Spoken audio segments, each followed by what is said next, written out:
ఇచ్చి ఆ మాట ప్రకారం ఇవాళ దాన్ని నిలబెట్టుకొని శాసనమండలి ఆమోదం తెలిపినటువంటి రాష్ట్ర ప్రభుత్వానికి గౌరవ ముఖ్యమంత్రి రేవంత్ రెడ్డి గారికి కృతజ్ఞతా వందనాలు తెలియజేస్తూ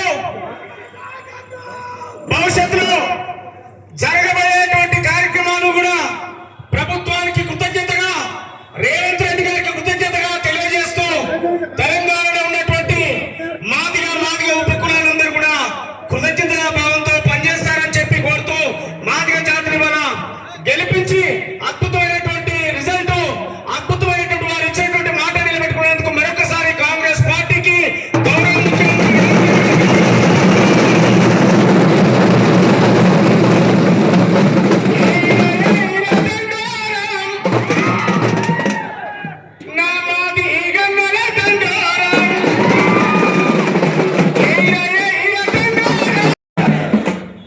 ఈరోజు వర్గీకరణ బిల్లు అసెంబ్లీలో ప్రవేశపెట్టే ముందు సీనియర్ మాదిగ నాయకులు మాజీ మంత్రివర్యులు చంద్రశేఖర్ గారు,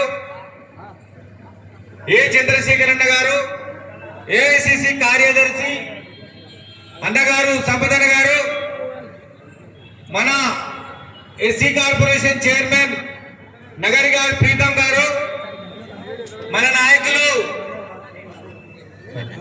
పుష్పలీలక సీనియర్ ఎంఆర్పిఎస్ నాయకులు నమిళ్ళ సీనన్న, ఏపూరు సోమన్న, అదేవిధంగా శ్యామన్న, రాజలింగం అన్న, ఇటుకరాజు, కనకరాజు, నన్ను నరసింహ, సమ్మయ్య మాదిగ అన్న పేరు మర్చిపోయారు, గుర్తురాట్లేదు. అందరికీ పేరు పేరు నమస్కారం తెలియజేస్తున్నాను. మోజేసన్న పొద్దున్నే గమనిస్తున్నాం. ఆ గట్టు మీద ఉన్న వాళ్ళంతా కూడా ఈ గట్టు మీదకి వచ్చారు. ఇప్పుడు ఆడ మొత్తం వదిలేసి డబ్బులు చెప్పులు మొత్తం వదిలేసి కాంగ్రెస్ పార్టీ వర్గీకరణ చేస్తుంది. ఇక మనకు చంద్రశేఖర్ అన్న లేకపోతే సంపద అన్న ప్రీతమే దిక్కని మొత్తం ఎక్కడిదెక్కడ వదిలేసి ఇటువైపు వచ్చి ఎక్కడైనా అక్కడున్నా ఇక్కడున్నా మనంతా మాదిగ వాళ్ళం. జై తెలంగాణ.